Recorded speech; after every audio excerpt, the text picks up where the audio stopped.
Welcome to Spotlight. I'm Ryan Geertsma. And I'm Liz Waid.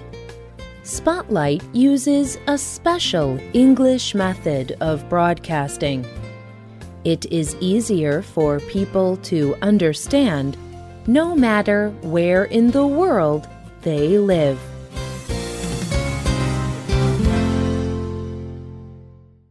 A young girl walks the land in Somalia. She is part of a nomadic tribe. They travel with their animals, goats, sheep, and camels. She watches the natural world and the animals. She lives a traditional life. But the girl is worried. Her marriage is coming soon. She is to be married to a man as old as her grandfather. Her father is forcing her to marry the man. But this young girl will not be married. Instead, she is going to have a very different life. She will travel the world. She will help children who are being harmed. She will be famous. Today's spotlight is on this woman. Her name is Waris Dirie.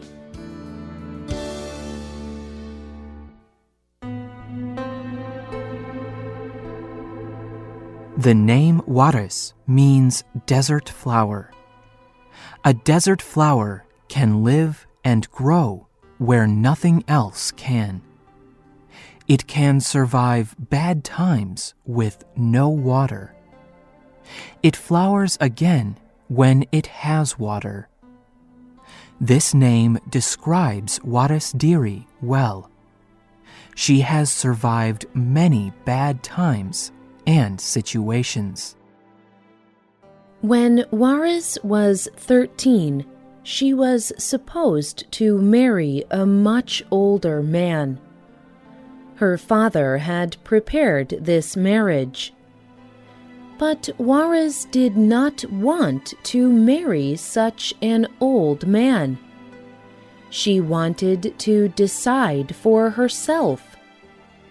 Several years before, her sister had also escaped a marriage like this. Her sister had gone to the capital city of Somalia, Mogadishu. So Waris told her mother that she also did not want to marry. One night, her mother woke her and said, "Go now." Waris ran into the desert. She had no shoes and no food or water. She was only wearing light clothing. She ran for days in the direction of Mogadishu. At first, her father chased her, but after some time, he stopped. He knew she would run forever to be free.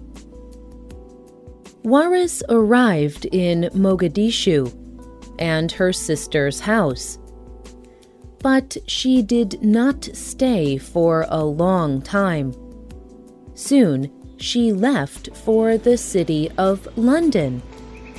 She traveled there to work for a Somali family, friends of her family. When the family returned to Somalia, Waris stayed. She began to work at a McDonald's restaurant to pay her rent. She earned very little money, but she was making a new life. One day, a man saw her working at McDonald's.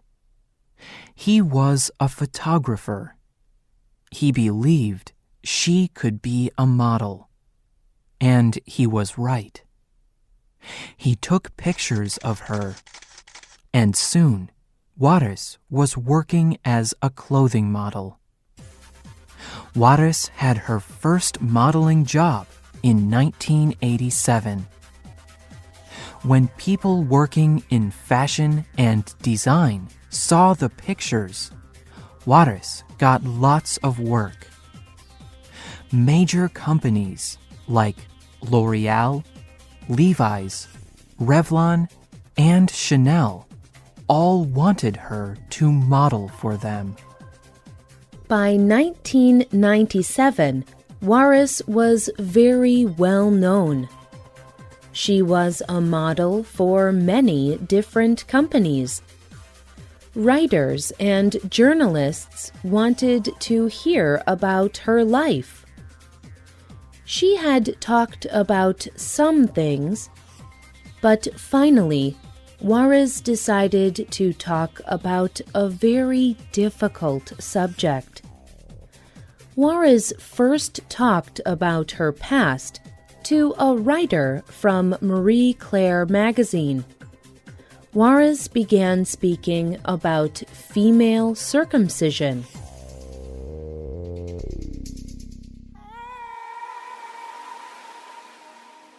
The World Health Organization estimates 150 million women are affected by female circumcision. This is most common in 23 African countries. But it also happens in other parts of the world, including Western countries. These women have had their external sex organs removed. These are the sex organs on the outside of the body. After they are removed, the opening is sewn closed. Female circumcision usually happens in dirty conditions. People do not use clean instruments to operate. Infection and even death are common after a circumcision. And many women continue to experience serious pain from the circumcision for the rest of their lives. Circumcised women are still able to have children, but it is dangerous. They may have problems each month when they menstruate, and usually they cannot enjoy sex. Waris spoke about female circumcision because she was circumcised. Waris was circumcised when she was only 5 years old. Waris spoke of the serious pain she felt when she was circumcised. The woman who circumcised her used a dirty, rusty knife blade. Waris did not get any medicine for pain. She told Bazaar magazine, "I consider female circumcision to be the worst torture that can be done to a woman.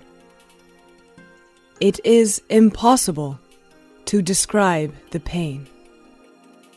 Families often circumcise their daughters at a young age. They believe that this prevents the girl from having sexual partners before marriage. Parents believe that circumcision means their daughter will be pure. This way, she can marry a good man. Like many experts, Waris calls female circumcision by the name female genital mutilation, or FGM. This name means that the female sex organs are mutilated or destroyed. They use this name to show that this tradition is wrong and dangerous. It damages women.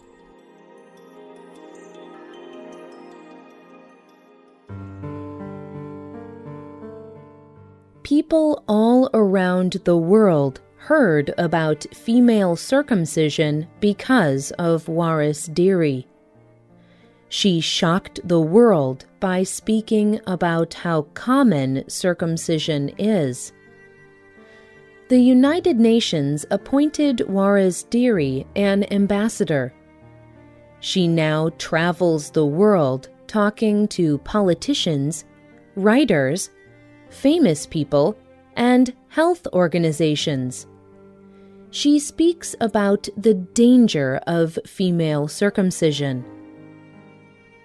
Waris also started the Desert Flower Foundation. The foundation concentrates on telling people about the dangers of female circumcision. Many poor communities do not know how dangerous it is. People do not know the problems it can cause women. The foundation also helps victims of female circumcision. It provides for a healing operation if the victim would like it. The foundation also provides mental and emotional help to women. They train women to prevent female circumcision in their own communities. Waris told the BBC, You deal with what you have experienced. You make the best of it. For me, the Desert Flower Foundation is the best I can do. In 1998, Waris wrote a book called Desert Flower. She told her story of struggle, success, and help. Her book, Desert Flower, was a bestseller. Millions of people bought the book. It was also made into a movie. Waris did not see any of the film until it was complete. Her life had been very difficult, but it was much different now. However, the pain of her childhood was still real.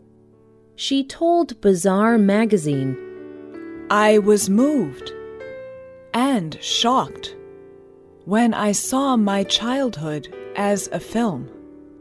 It brought back all the memories. At the age of 13, Waris Dirie could not have imagined the life she has now. Now, Waris Dirie, the desert flower, has flowered from her difficult past.